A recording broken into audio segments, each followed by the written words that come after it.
옛날 옛적 조선 중기, 한양의 권세가들이 모여 사는 청운골이라는 동네에 세상에 둘도 없는 절세미인이 살고 있었습니다. 그녀의 이름은 설이.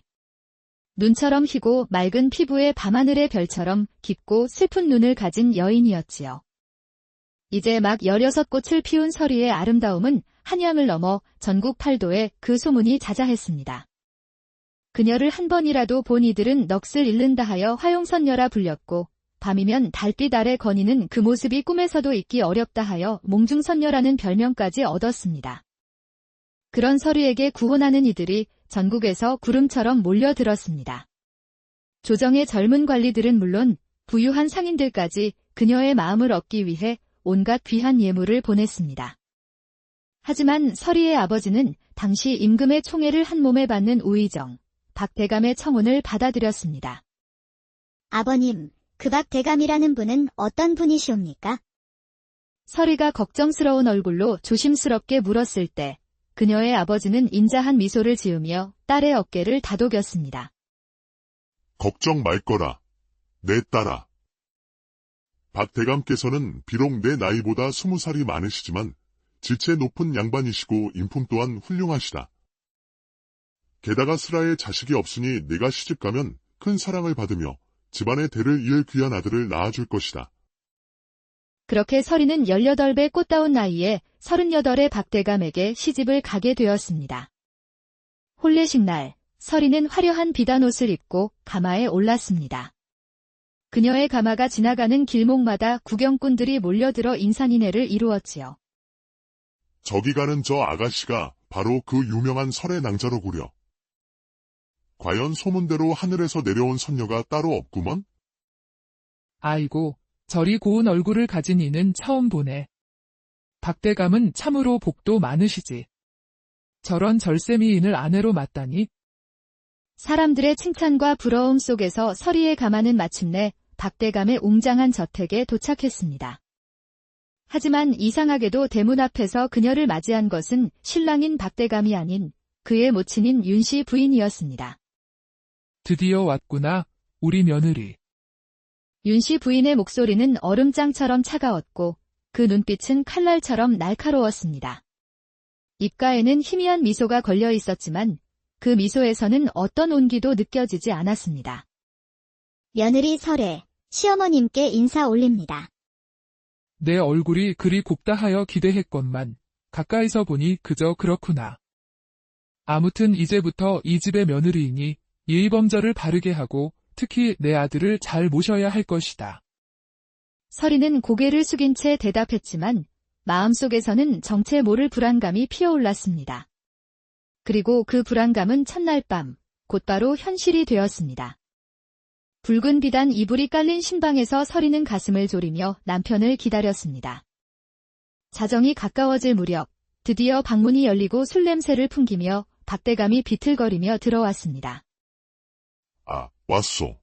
부인. 그의 목소리는 냉담했고 눈빛은 공허했습니다.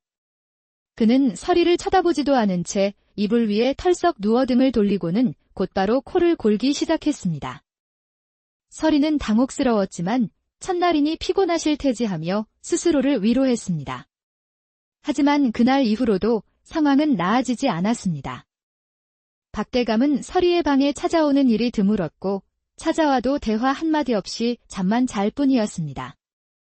나리, 이리 오시어 제가 달이라도 주물러 드리겠습니다. 어느 날 설이가 조심스럽게 다가가자 박대감은 마치 불에 댄 듯 화들짝 놀라며 물러섰습니다. 괜찮소. 나는 피곤하니 그저 혼자 있게 해주시오. 그렇게 3년의 세월이 흘렀습니다. 설이는 단 한 번도 남편의 진정한 사랑을 받아보지 못했습니다. 더욱 견디기 힘든 것은 아이를 낳지 못한다는 이유로 날마다 구박하는 시어머니의 날선 시선과 같이 돋친 말이었습니다. 어찌 된 일이냐?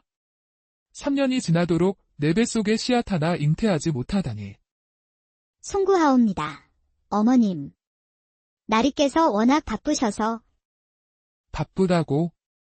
그게 핑계가 되느냐? 이 집안의 대를 이을 아들이 없다는 것이 얼마나 큰 문제인지 알기나 하는 것이냐? 그러던 어느 날 윤씨 부인은 용하다는 의원을 불러들였습니다. 이 아이를 살펴보시오. 3년이 지나도록 태기가 없으니 필시 몸에 무슨 문제가 있을 것이오. 의원은 서리의 맥을 짚어보더니 고개를 갸웃했습니다. 부인의 맥은 지극히 정상이옵니다. 오히려 아주 건강하시어 언제든 회임이 가능하신 상태입니다. 그렇다면 대체 왜 아이가 생기지 않는단 말이오? 그것은 부부간의 화합이 이루어져야 자식이 생기는 법인데 의원의 말에 윤씨 부인의 얼굴이 불그락푸르락해졌습니다. 그녀는 의원을 내쫓고는 서리에게 불같이 화를 냈습니다. 내가 무슨 짓을 한 것이냐? 어찌하여 남편을 홀리지 못하는 것이냐? 남편 하나 유혹하지 못하는 미모가 대체 무슨 소용이 있단 말이더냐? 서리는 억울했지만 아무 말도 할 수 없었습니다. 그날 이후로 시어머니의 학대는 더욱 심해졌습니다. 저 며느리를 보아라. 3년이 지나도록 자식 하나 낳지 못하는 석녀이니 겉만 번지르르하고 속은 썩은 과일과 같구나. 성녀라는 말은 서리에게 씻을 수 없는 상처를 남겼습니다. 그리고 마침내 그해 겨울, 윤씨 부인은 자신의 친정조카인 이씨를 집에 들여 박대감의 첩으로 삼았습니다. 이제 넌 더 이상 필요 없다. 이씨가 내 아들의 자식을 낳아줄 것이니 넌 당장 이 집에서 나가거라. 어머님, 제가 무슨 잘못을 했습니까? 제발 저를 내치지 말아주십시오. 잘못이라고? 성녀의 몸으로 이 집안에 들어와 3년의 세월을 헛되이 보낸 것, 그것이 가장 큰 죄야. 서리는 남편에게 애원했지만 박대감은 차갑게 고개를 돌렸습니다.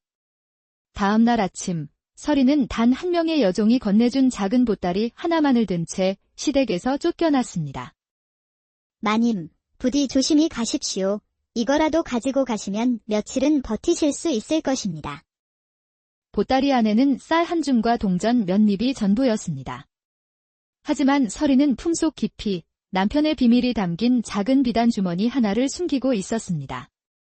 갈 곳이 없었던 서리는 한겨울 매서운 눈보라 속을 정처 없이 헤맸습니다. 얇은 옷 한 벌로는 살을 내는 추위를 견딜 수 없었습니다. 의식이 점점 흐려지던 그때 그녀는 길가에 쓰러졌고 하얀 눈이 그녀의 몸을 서서히 덮기 시작했습니다. 의식이 아득해지는 순간 희미한 불빛과 함께 누군가의 발소리가 들려왔습니다. 아니, 이게 누구야? 이 추운 날에. 아이고, 사람이잖아. 정신 차리시오.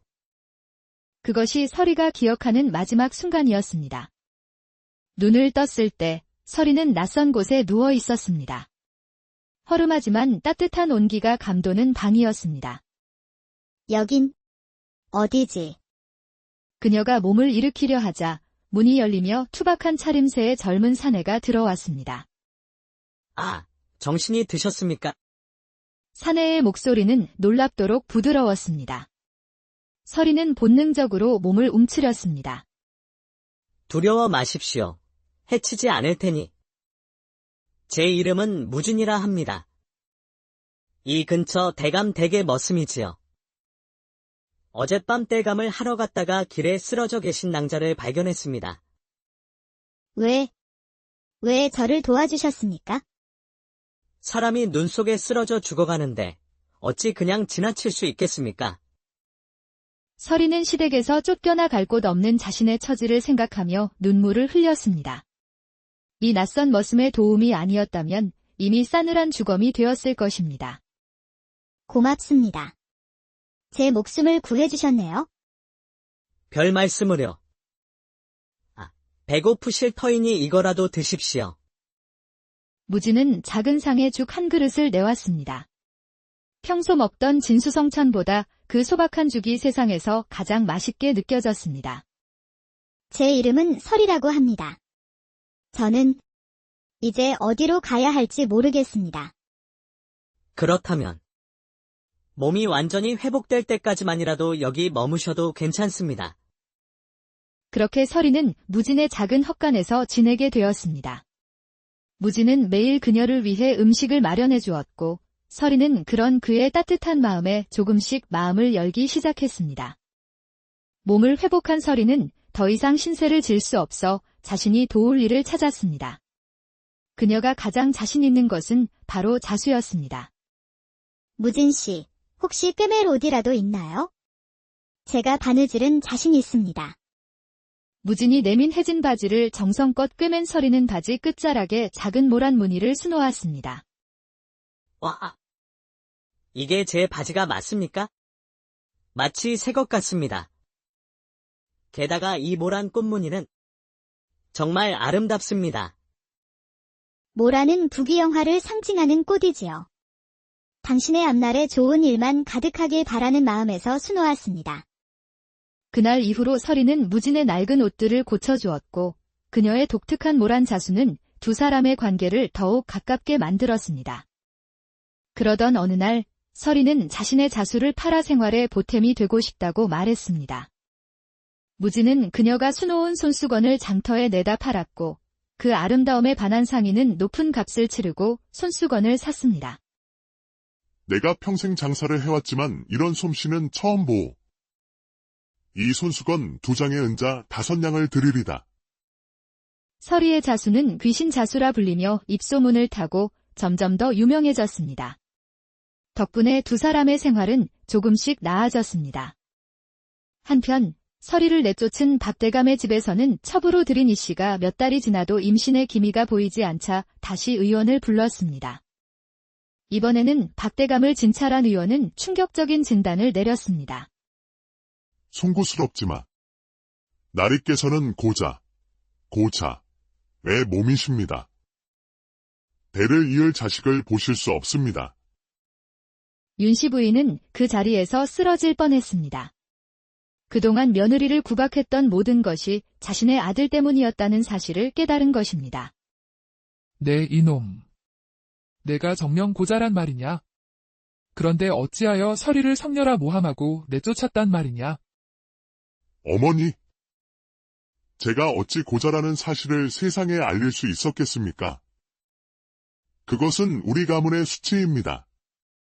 바로 그때 장터에서 유명해진 서리의 모란 자수가 박대감의 집까지 흘러 들어갔습니다. 윤씨 부인은 그 자수가 서리의 솜씨임을 한눈에 알아보았고 그녀가 아직 살아있다는 사실에 경악했습니다. 이 모란 매듭은 틀림없이 서리의 솜씨다.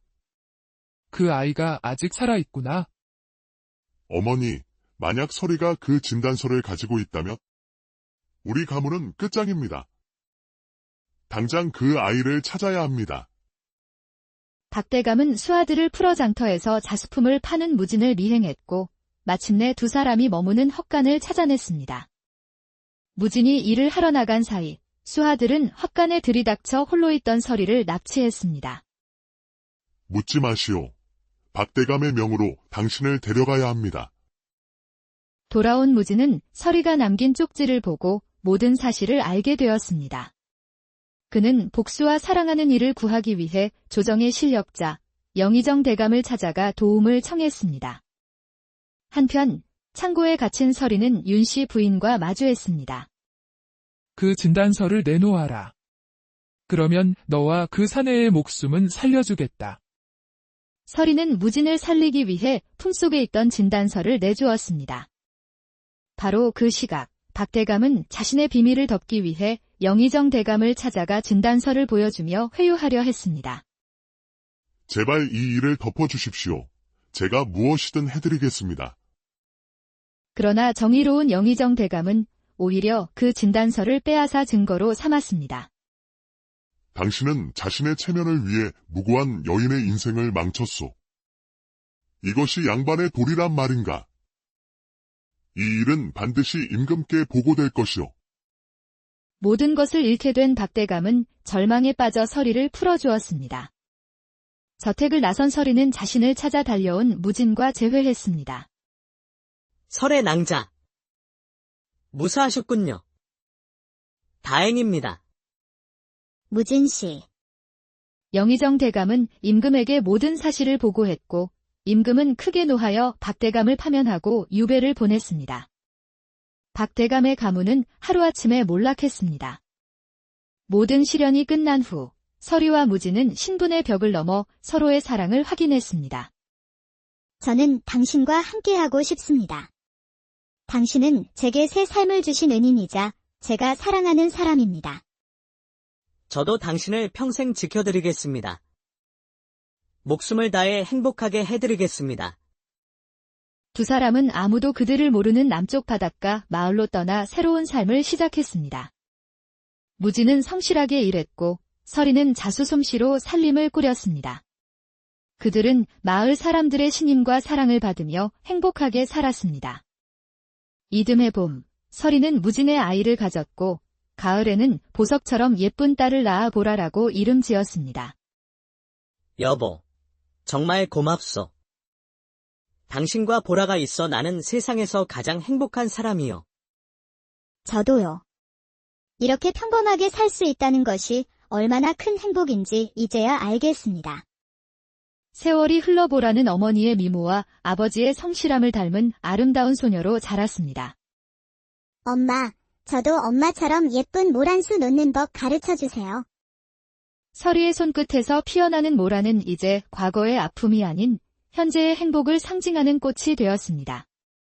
어느 따뜻한 봄날, 세 사람은 바닷가 언덕에 앉아 붉게 물드는 석양을 바라보았습니다. 엄마, 아빠, 이것 좀 보세요. 모란꽃이랑 닮은 조개 껍데기를 주었어요. 그들의 모습은 한 폭의 그림처럼 평화롭고 아름다웠습니다. 시련을 이겨내고 진정한 사랑을 찾은 두 사람의 이야기는 진정한 행복은 신분이나 재산이 아닌 서로를 아끼고 사랑하는 진실한 마음에 있다는 것을 보여주는 전설. 옛날 옛적 조선 중기, 한양의 권세가들이 모여 사는 청운골이라는 동네에 세상에 둘도 없는 절세미인이 살고 있었습니다. 그녀의 이름은 서리. 눈처럼 희고 맑은 피부에 밤하늘의 별처럼 깊고 슬픈 눈을 가진 여인이었지요. 이제 막 16꽃을 피운 서리의 아름다움은 한양을 넘어 전국 팔도에 그 소문이 자자했습니다.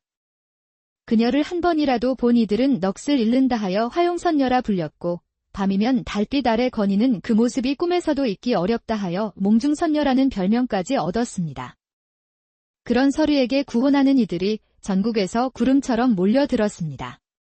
조정의 젊은 관리들은 물론 부유한 상인들까지 그녀의 마음을 얻기 위해 온갖 귀한 예물을 보냈습니다. 하지만 서리의 아버지는 당시 임금의 총애를 한 몸에 받는 우의정, 박대감의 청혼을 받아들였습니다. 아버님, 그 박대감이라는 분은 어떤 분이시옵니까? 서리가 걱정스러운 얼굴로 조심스럽게 물었을 때 그녀의 아버지는 인자한 미소를 지으며 딸의 어깨를 다독였습니다. 걱정 말 거라. 내 딸아. 박대감께서는 비록 내 나이보다 20살이 많으시지만 질체 높은 양반이시고 인품 또한 훌륭하시다. 게다가 슬아에 자식이 없으니 내가 시집가면 큰 사랑을 받으며 집안의 대를 이을 귀한 아들을 낳아줄 것이다. 그렇게 서리는 18배 꽃다운 나이에 38의 박대감에게 시집을 가게 되었습니다. 혼례식 날, 서리는 화려한 비단 옷을 입고 가마에 올랐습니다. 그녀의 가마가 지나가는 길목마다 구경꾼들이 몰려들어 인산인해를 이루었지요. 저기 가는 저 아가씨가 바로 그 유명한 설의 낭자로구려. 과연 소문대로 하늘에서 내려온 선녀가 따로 없구먼? 아이고, 저리 고운 얼굴을 가진 이는 처음 보네. 박대감은 참으로 복도 많으시지. 저런 절세미인을 아내로 맞다니. 사람들의 칭찬과 부러움 속에서 서리의 가마는 마침내 박대감의 웅장한 저택에 도착했습니다. 하지만 이상하게도 대문 앞에서 그녀를 맞이한 것은 신랑인 박대감이 아닌 그의 모친인 윤씨 부인이었습니다. 드디어 왔구나, 우리 며느리. 윤씨 부인의 목소리는 얼음장처럼 차가웠고 그 눈빛은 칼날처럼 날카로웠습니다. 입가에는 희미한 미소가 걸려 있었지만 그 미소에서는 어떤 온기도 느껴지지 않았습니다. 며느리 설에 시어머님께 인사 올립니다. 내 얼굴이 그리 곱다 하여 기대했건만 가까이서 보니 그저 그렇구나. 아무튼 이제부터 이 집의 며느리이니 예의범절을 바르게 하고 특히 내 아들을 잘 모셔야 할 것이다. 서리는 고개를 숙인 채 대답했지만 마음속에서는 정체 모를 불안감이 피어올랐습니다. 그리고 그 불안감은 첫날 밤 곧바로 현실이 되었습니다. 붉은 비단 이불이 깔린 신방에서 서리는 가슴을 졸이며 남편을 기다렸습니다. 자정이 가까워질 무렵 드디어 방문이 열리고 술 냄새를 풍기며 박대감이 비틀거리며 들어왔습니다. 아, 왔소. 부인. 그의 목소리는 냉담했고 눈빛은 공허했습니다. 그는 서리를 쳐다보지도 않은 채 이불 위에 털썩 누워 등을 돌리고는 곧바로 코를 골기 시작했습니다. 서리는 당혹스러웠지만 첫날이니 피곤하실 테지하며 스스로를 위로했습니다. 하지만 그날 이후로도 상황은 나아지지 않았습니다. 박대감은 서리의 방에 찾아오는 일이 드물었고 찾아와도 대화 한마디 없이 잠만 잘 뿐이었습니다. 나리, 이리 오시어 제가 달이라도 주물러 드리겠습니다. 어느 날 서리가 조심스럽게 다가가자 박대감은 마치 불에 댄 듯 화들짝 놀라며 물러섰습니다. 괜찮소. 나는 피곤하니 그저 혼자 있게 해주시오. 그렇게 3년의 세월이 흘렀습니다. 서리는 단 한 번도 남편의 진정한 사랑을 받아보지 못했습니다. 더욱 견디기 힘든 것은 아이를 낳지 못한다는 이유로 날마다 구박하는 시어머니의 날선 시선과 같이 돋친 말이었습니다. 어찌 된 일이냐? 3년이 지나도록 내 뱃속에 씨앗 하나 잉태하지 못하다니. 송구하옵니다. 어머님. 나리께서 워낙 바쁘셔서. 바쁘다고? 그게 핑계가 되느냐? 이 집안의 대를 이을 아들이 없다는 것이 얼마나 큰 문제인지 알기나 하는 것이냐? 그러던 어느 날 윤씨 부인은 용하다는 의원을 불러들였습니다. 이 아이를 살펴보시오. 3년이 지나도록 태기가 없으니 필시 몸에 무슨 문제가 있을 것이오. 의원은 서리의 맥을 짚어보더니 고개를 갸웃했습니다. 부인의 맥은 지극히 정상이옵니다. 오히려 아주 건강하시어 언제든 회임이 가능하신 상태입니다. 그렇다면 대체 왜 아이가 생기지 않는단 말이오? 그것은 부부간의 화합이 이루어져야 자식이 생기는 법인데. 의원의 말에 윤씨 부인의 얼굴이 불그락푸르락해졌습니다. 그녀는 의원을 내쫓고는 서리에게 불같이 화를 냈습니다. 내가 무슨 짓을 한 것이냐? 어찌하여 남편을 홀리지 못하는 것이냐? 남편 하나 유혹하지 못하는 미모가 대체 무슨 소용이 있단 말이더냐? 서리는 억울했지만 아무 말도 할 수 없었습니다. 그날 이후로 시어머니의 학대는 더욱 심해졌습니다. 저 며느리를 보아라. 3년이 지나도록 자식 하나 낳지 못하는 석녀, 척녀이니 겉만 번지르르하고 속은 썩은 과일과 같구나. 성녀라는 말은 서리에게 씻을 수 없는 상처를 남겼습니다. 그리고 마침내 그해 겨울, 윤씨 부인은 자신의 친정조카인 이씨를 집에 들여 박대감의 첩으로 삼았습니다. 이제 넌 더 이상 필요 없다. 이씨가 내 아들의 자식을 낳아줄 것이니 넌 당장 이 집에서 나가거라. 어머님, 제가 무슨 잘못을 했습니까? 제발 저를 내치지 말아주십시오. 잘못이라고? 성녀의 몸으로 이 집안에 들어와 3년의 세월을 헛되이 보낸 것, 그것이 가장 큰 죄야. 서리는 남편에게 애원했지만 박대감은 차갑게 고개를 돌렸습니다. 다음 날 아침, 서리는 단 한 명의 여종이 건네준 작은 보따리 하나만을 든 채 시댁에서 쫓겨났습니다. 마님, 부디 조심히 가십시오. 이거라도 가지고 가시면 며칠은 버티실 수 있을 것입니다. 보따리 안에는 쌀 한 줌과 동전 몇 잎이 전부였습니다. 하지만 서리는 품속 깊이 남편의 비밀이 담긴 작은 비단 주머니 하나를 숨기고 있었습니다. 갈 곳이 없었던 서리는 한겨울 매서운 눈보라 속을 정처 없이 헤맸습니다. 얇은 옷 한 벌로는 살을 내는 추위를 견딜 수 없었습니다. 의식이 점점 흐려지던 그때 그녀는 길가에 쓰러졌고 하얀 눈이 그녀의 몸을 서서히 덮기 시작했습니다. 의식이 아득해지는 순간 희미한 불빛과 함께 누군가의 발소리가 들려왔습니다. 아니, 이게 누구야? 이 추운 날에. 아이고, 사람이잖아. 정신 차리시오. 그것이 서리가 기억하는 마지막 순간이었습니다. 눈을 떴을 때 서리는 낯선 곳에 누워 있었습니다. 허름하지만 따뜻한 온기가 감도는 방이었습니다. 여긴 어디지?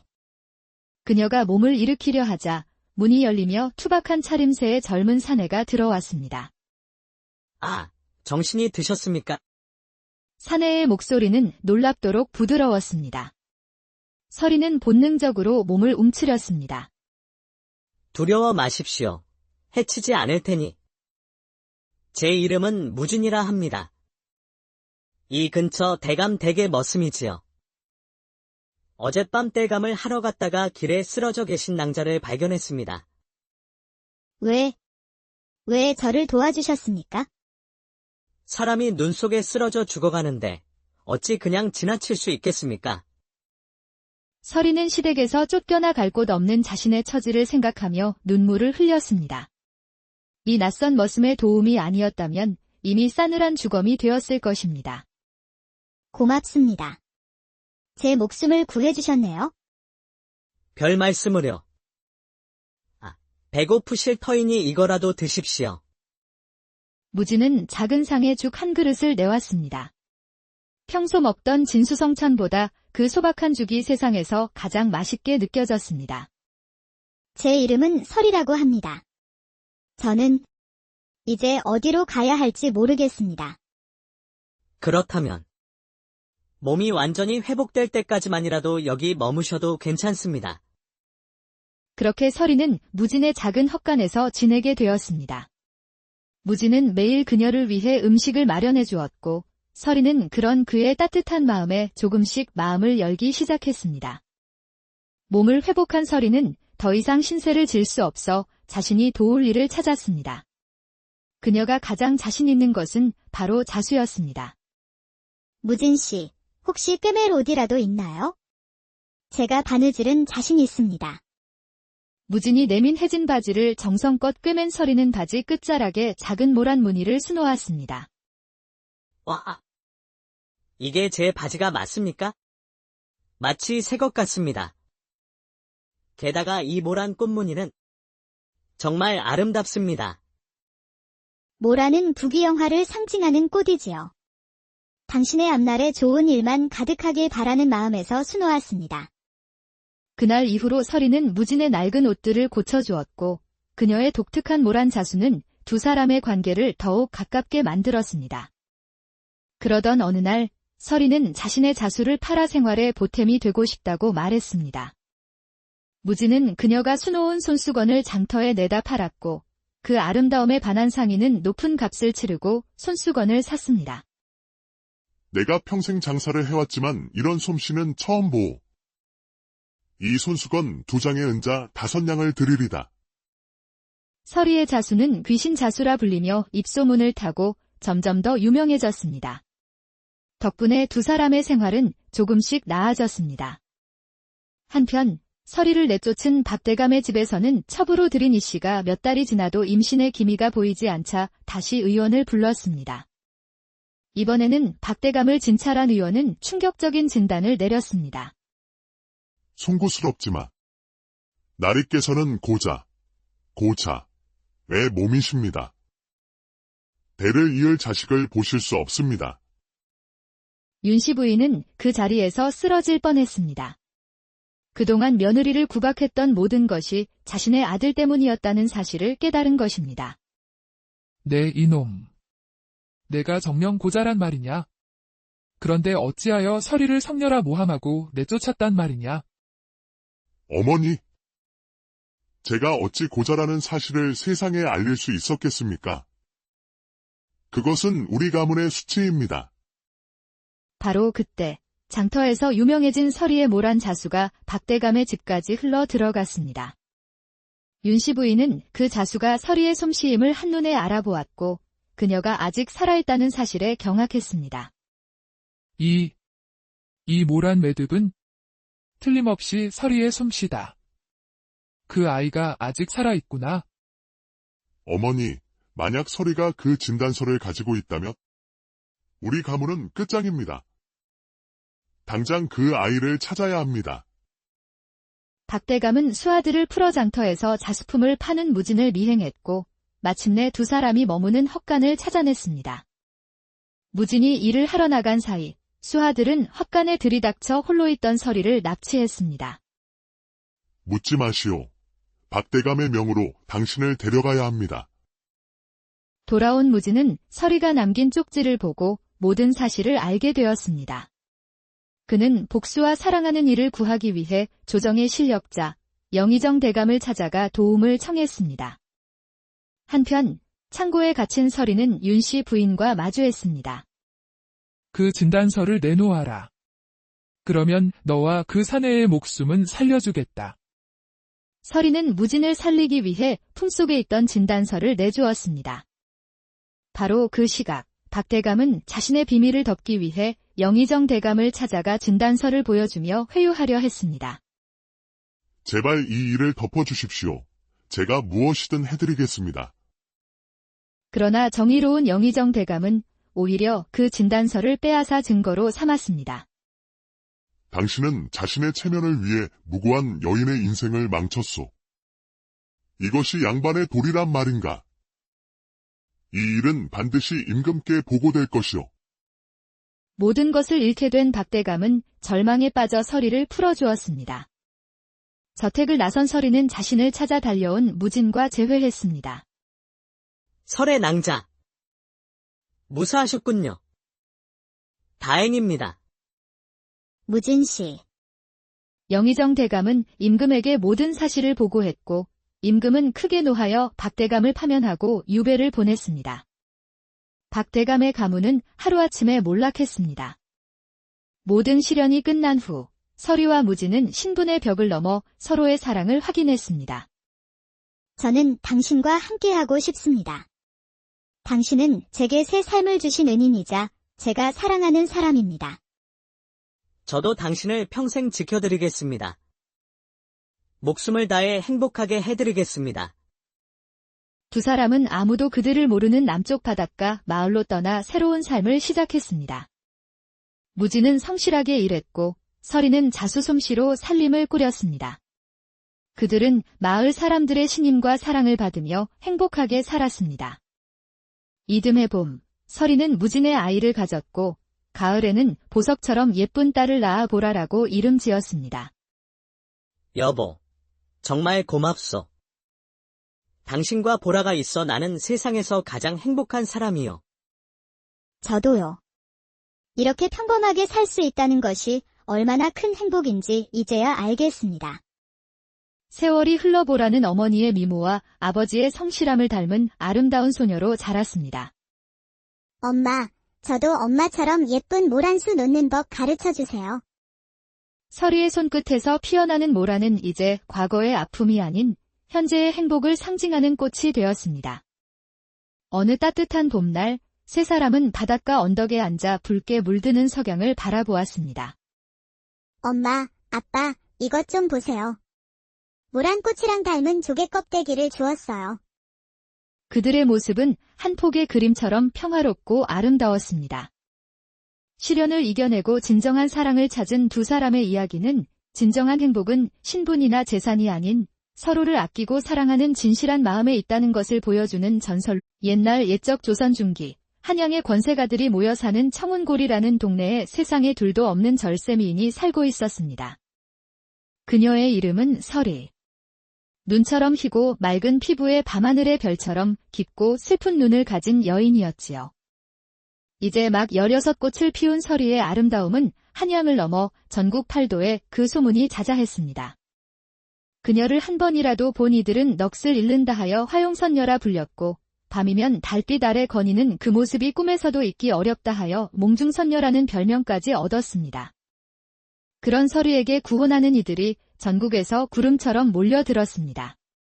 조정의 젊은 관리들은 물론 부유한 상인들까지 그녀의 마음을 얻기 위해 온갖 귀한 예물을 보냈습니다. 하지만 서리의 아버지는 당시 임금의 총애를 한 몸에 받는 우의정, 박대감의 청혼을 받아들였습니다. 아버님, 그 박대감이라는 분은 어떤 분이시옵니까? 서리가 걱정스러운 얼굴로 조심스럽게 물었을 때 그녀의 아버지는 인자한 미소를 지으며 딸의 어깨를 다독였습니다. 걱정 말 거라. 내 딸아. 박 대감께서는 비록 내 나이보다 20살이 많으시지만 질체 높은 양반이시고 인품 또한 훌륭하시다. 게다가 슬아에 자식이 없으니 내가 시집가면 큰 사랑을 받으며 집안의 대를 이을 귀한 아들을 낳아줄 것이다. 그렇게 서리는 18배 꽃다운 나이에 38의 박대감에게 시집을 가게 되었습니다. 혼례식 날, 서리는 화려한 비단 옷을 입고 가마에 올랐습니다. 그녀의 가마가 지나가는 길목마다 구경꾼들이 몰려들어 인산인해를 이루었지요. 저기 가는 저 아가씨가 바로 그 유명한 설의 낭자로구려. 과연 소문대로 하늘에서 내려온 선녀가 따로 없구먼? 아이고, 저리 고운 얼굴을 가진 이는 처음 보네. 박대감은 참으로 복도 많으시지. 저런 절세미인을 아내로 맞다니.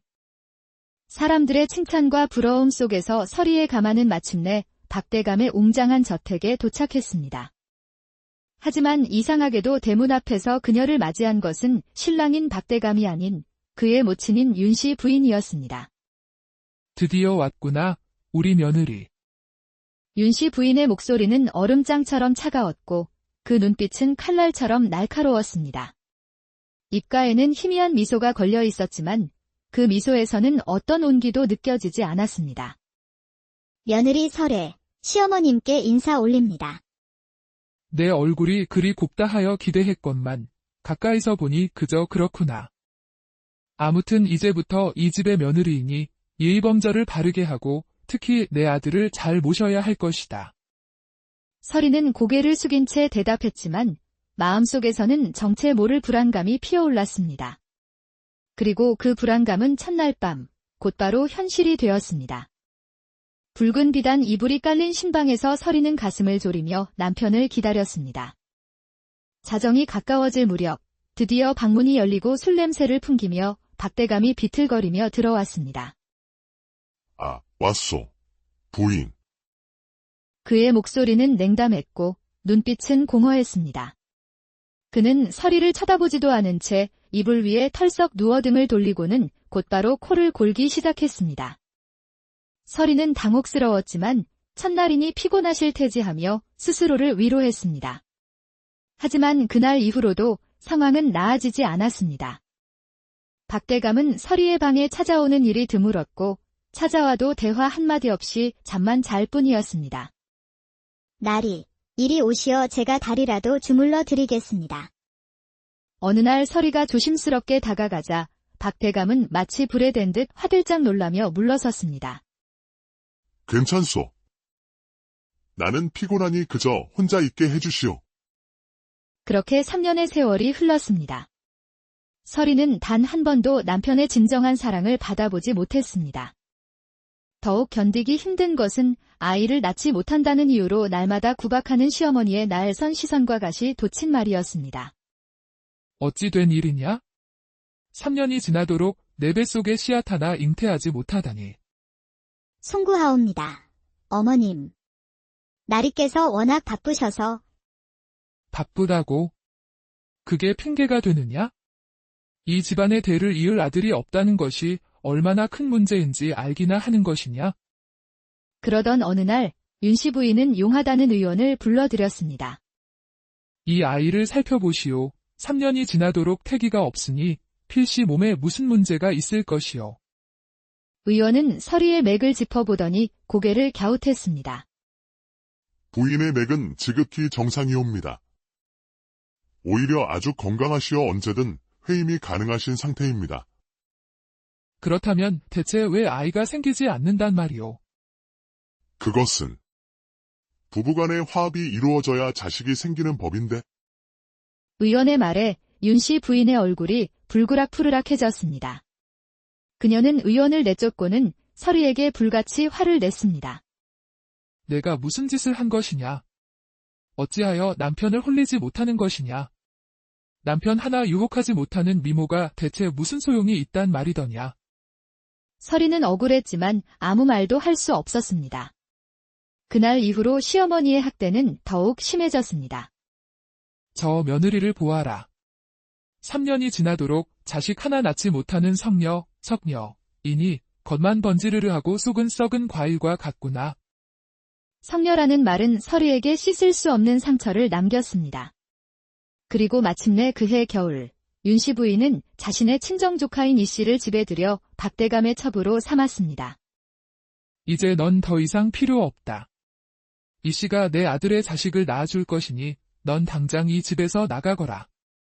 어머님, 제가 무슨 잘못을 했습니까? 제발 저를 내치지 말아주십시오.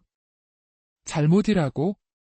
성녀의 몸으로 이 집안에 들어와 3년의 세월을 헛되이 보낸 것, 그것이 가장 큰 죄야. 서리는 남편에게 애원했지만 박대감은 차갑게 고개를 돌렸습니다. 다음 날 아침, 서리는 단 한 명의 여종이 건네준 작은 보따리 하나만을 든 채 시댁에서 쫓겨났습니다. 마님, 부디 조심히 가십시오. 이거라도 가지고 가시면 며칠은 버티실 수 있을 것입니다. 보따리 안에는 쌀 한 줌과 동전 몇 잎이 전부였습니다. 하지만 서리는 품속 깊이 남편의 비밀이 담긴 작은 비단 주머니 하나를 숨기고 있었습니다. 갈 곳이 없었던 서리는 한겨울 매서운 눈보라 속을 정처 없이 헤맸습니다.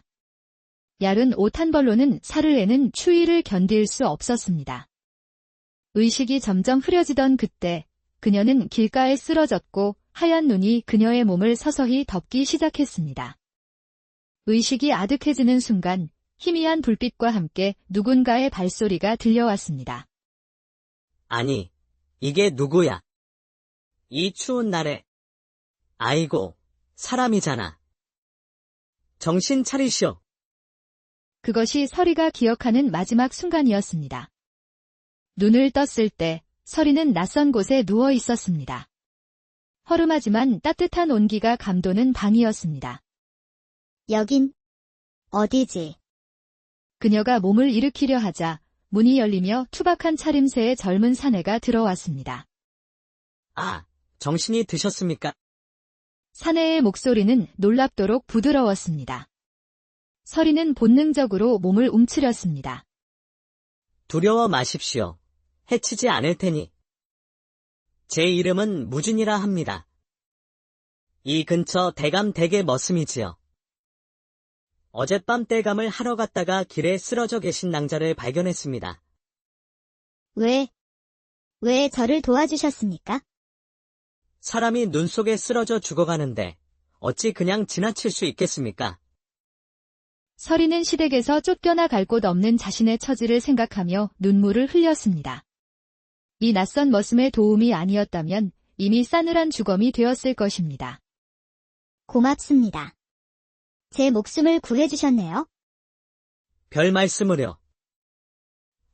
배고프실 터이니 이거라도 드십시오. 무진은 작은 상에 죽 한 그릇을 내왔습니다. 평소 먹던 진수성찬보다 그 소박한 죽이 세상에서 가장 맛있게 느껴졌습니다. 제 이름은 설이라고 합니다. 저는 이제 어디로 가야 할지 모르겠습니다. 그렇다면 몸이 완전히 회복될 때까지만이라도 여기 머무셔도 괜찮습니다. 그렇게 서리는 무진의 작은 헛간에서 지내게 되었습니다. 무진은 매일 그녀를 위해 음식을 마련해 주었고 서리는 그런 그의 따뜻한 마음에 조금씩 마음을 열기 시작했습니다. 몸을 회복한 서리는 더 이상 신세를 질 수 없어 자신이 도울 일을 찾았습니다. 그녀가 가장 자신 있는 것은 바로 자수였습니다. 무진 씨, 혹시 꿰맬 옷이라도 있나요? 제가 바느질은 자신 있습니다. 무진이 내민 해진 바지를 정성껏 꿰맨 서리는 바지 끝자락에 작은 모란 무늬를 수놓았습니다.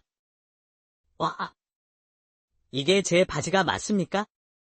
마치 새 것 같습니다. 게다가 이 모란 꽃무늬는 정말 아름답습니다.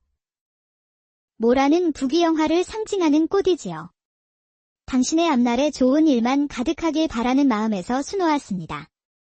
그날 이후로 서리는 무진의 낡은 옷들을 고쳐주었고 그녀의 독특한 모란 자수는 두 사람의 관계를 더욱 가깝게 만들었습니다. 그러던 어느 날 서리는 자신의 자수를 팔아 생활에 보탬이 되고 싶다고 말했습니다. 무진은 그녀가 수놓은 손수건을 장터에 내다 팔았고 그 아름다움에 반한 상인은 높은 값을 치르고 손수건을 샀습니다. 내가 평생 장사를 해왔지만 이런 솜씨는 처음 보오. 이 손수건 2장의 은자 5냥을 드리리다. 서리의 자수는 귀신 자수라 불리며 입소문을 타고 점점 더 유명해졌습니다. 덕분에 두 사람의 생활은 조금씩 나아졌습니다. 한편 서리를 내쫓은 박대감의 집에서는 첩으로 들인 이 씨가 몇 달이 지나도 임신의 기미가 보이지 않자 다시 의원을 불렀습니다. 이번에는 박대감을 진찰한 의원은 충격적인 진단을 내렸습니다. 송구스럽지 마. 나리께서는 고자, 고차의 몸이십니다. 대를 이을 자식을 보실 수 없습니다. 윤씨 부인은 그 자리에서 쓰러질 뻔했습니다. 그동안 며느리를 구박했던 모든 것이 자신의 아들 때문이었다는 사실을 깨달은 것입니다. 네 이놈. 내가 정녕 고자란 말이냐? 그런데 어찌하여 서리를 성녀라 모함하고 내쫓았단 말이냐? 어머니, 제가 어찌 고자라는 사실을 세상에 알릴 수 있었겠습니까? 그것은 우리 가문의 수치입니다. 바로 그때 장터에서 유명해진 서리의 모란 자수가 박대감의 집까지 흘러 들어갔습니다. 윤씨 부인은 그 자수가 서리의 솜씨임을 한눈에 알아보았고 그녀가 아직 살아있다는 사실에 경악했습니다. 이 모란 매듭은 틀림없이 서리의 솜씨다. 그 아이가 아직 살아있구나. 어머니, 만약 서리가 그 진단서를 가지고 있다면 우리 가문은 끝장입니다. 당장 그 아이를 찾아야 합니다. 박대감은 수하들을 풀어 장터에서 자수품을 파는 무진을 미행했고 마침내 두 사람이 머무는 헛간을 찾아냈습니다. 무진이 일을 하러 나간 사이 수하들은 헛간에 들이닥쳐 홀로 있던 서리를 납치했습니다. 묻지 마시오. 박대감의 명으로 당신을 데려가야 합니다. 돌아온 무진은 서리가 남긴 쪽지를 보고 모든 사실을 알게 되었습니다. 그는 복수와 사랑하는 이를 구하기 위해 조정의 실력자 영의정 대감을 찾아가 도움을 청했습니다. 한편 창고에 갇힌 서리는 윤씨 부인과 마주했습니다. 그 진단서를 내놓아라. 그러면 너와 그 사내의 목숨은 살려주겠다. 서리는 무진을 살리기 위해 품속에 있던 진단서를 내주었습니다. 바로 그 시각 박대감은 자신의 비밀을 덮기 위해 영의정 대감을 찾아가 진단서를 보여주며 회유하려 했습니다. 제발 이 일을 덮어주십시오.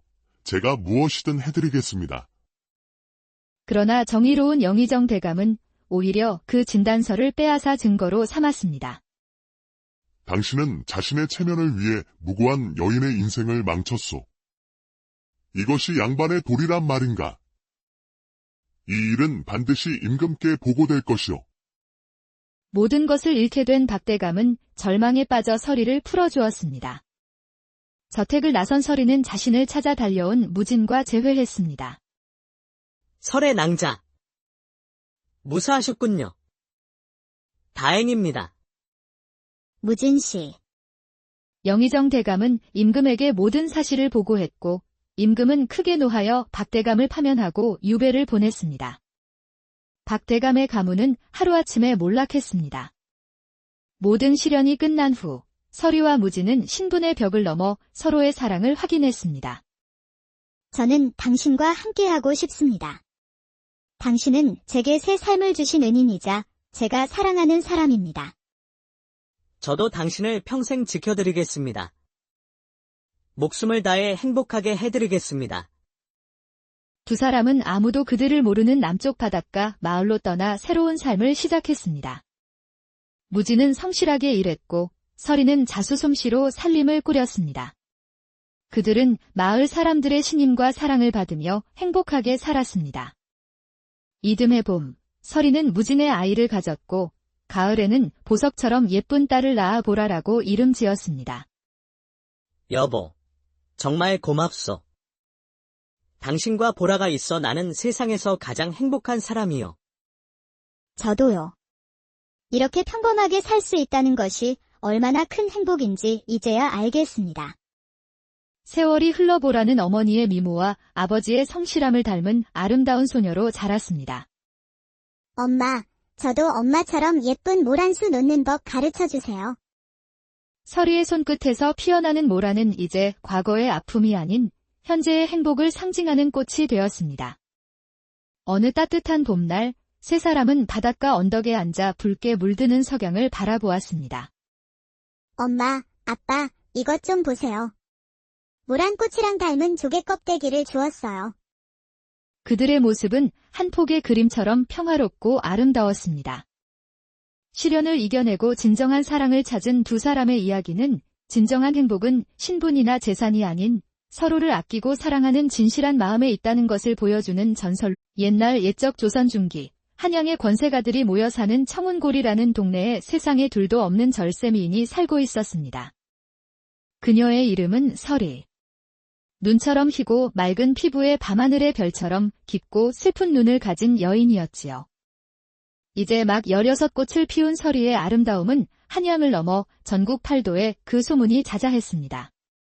그녀를 한 번이라도 본 이들은 넋을 잃는다 하여 화용선녀라 불렸고, 밤이면 달빛 아래 거니는 그 모습이 꿈에서도 잊기 어렵다 하여 몽중선녀라는 별명까지 얻었습니다. 그런 서리에게 구혼하는 이들이 전국에서 구름처럼 몰려들었습니다.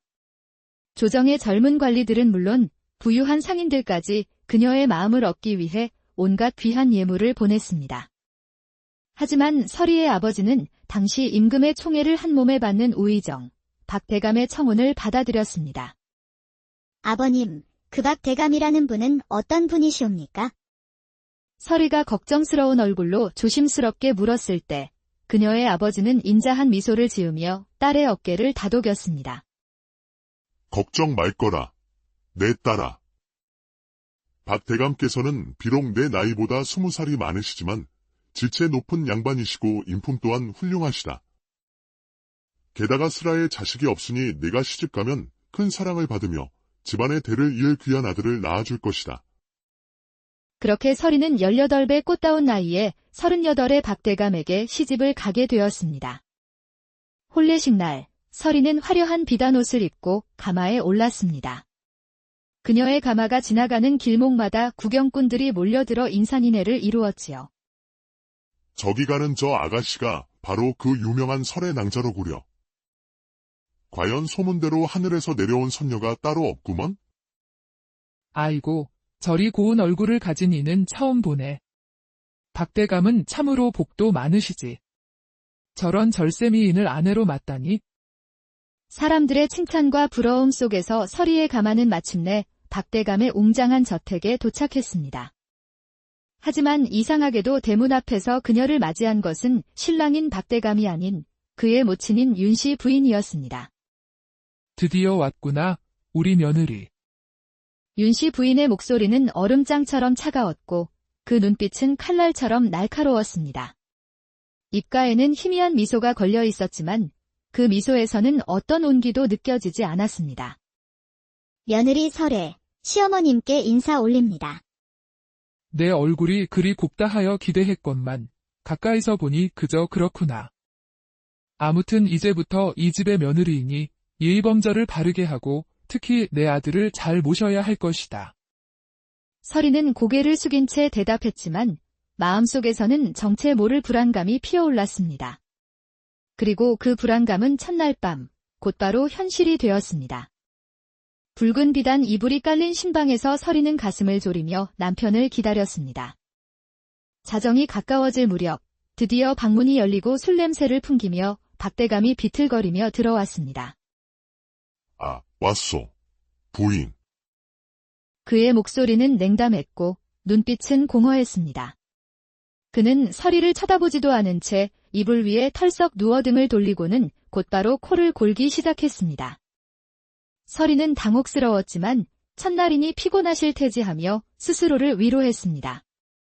하지만 그날 이후로도 상황은 나아지지 않았습니다. 박대감은 서리의 방에 찾아오는 일이 드물었고 찾아와도 대화 한마디 없이 잠만 잘 뿐이었습니다. 나리, 이리 오시어 제가 다리라도 주물러 드리겠습니다.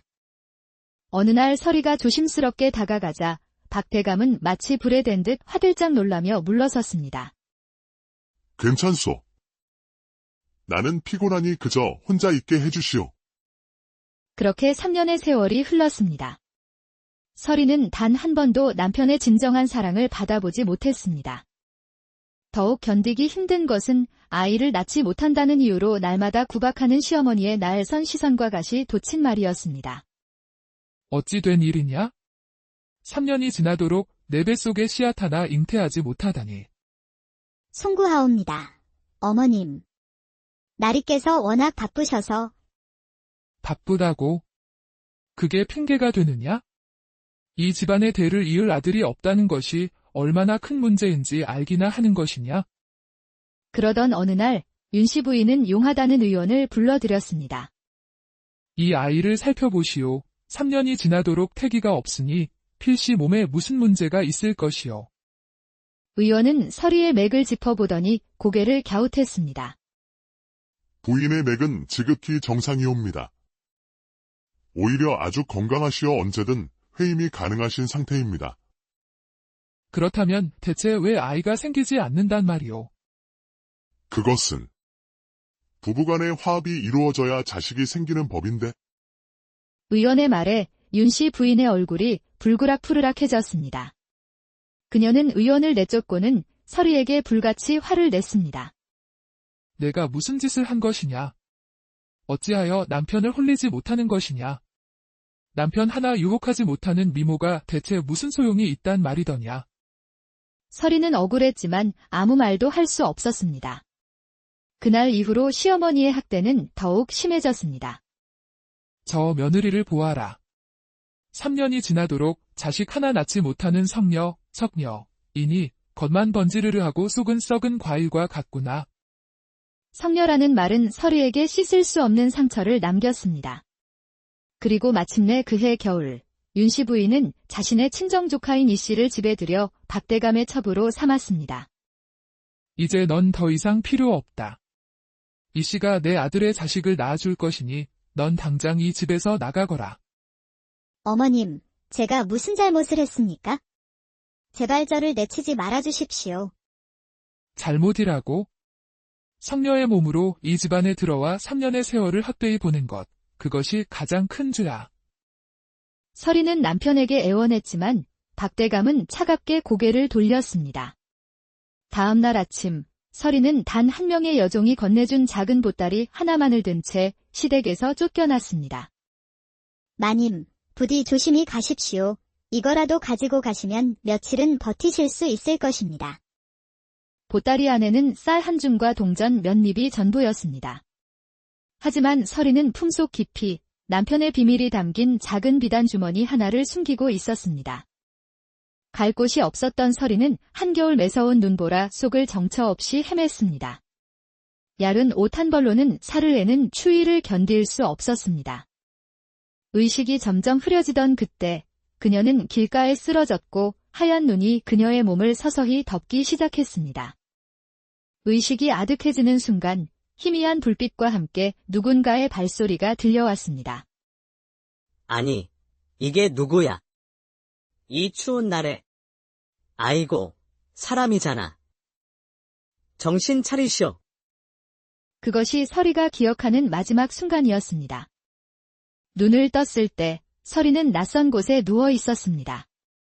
허름하지만 따뜻한 온기가 감도는 방이었습니다. 여긴 어디지? 그녀가 몸을 일으키려 하자 문이 열리며 투박한 차림새의 젊은 사내가 들어왔습니다. 아, 정신이 드셨습니까? 사내의 목소리는 놀랍도록 부드러웠습니다. 서리는 본능적으로 몸을 움츠렸습니다. 두려워 마십시오. 해치지 않을 테니. 제 이름은 무준이라 합니다. 이 근처 대감 댁의 머슴이지요. 어젯밤 떼감을 하러 갔다가 길에 쓰러져 계신 낭자를 발견했습니다. 왜 저를 도와주셨습니까? 사람이 눈 속에 쓰러져 죽어가는데 어찌 그냥 지나칠 수 있겠습니까? 서리는 시댁에서 쫓겨나 갈 곳 없는 자신의 처지를 생각하며 눈물을 흘렸습니다. 이 낯선 머슴의 도움이 아니었다면 이미 싸늘한 주검이 되었을 것입니다. 고맙습니다. 제 목숨을 구해주셨네요. 별 말씀을요. 배고프실 터이니 이거라도 드십시오. 무지는 작은 상에 죽 한 그릇을 내왔습니다. 평소 먹던 진수성찬보다 그 소박한 죽이 세상에서 가장 맛있게 느껴졌습니다. 제 이름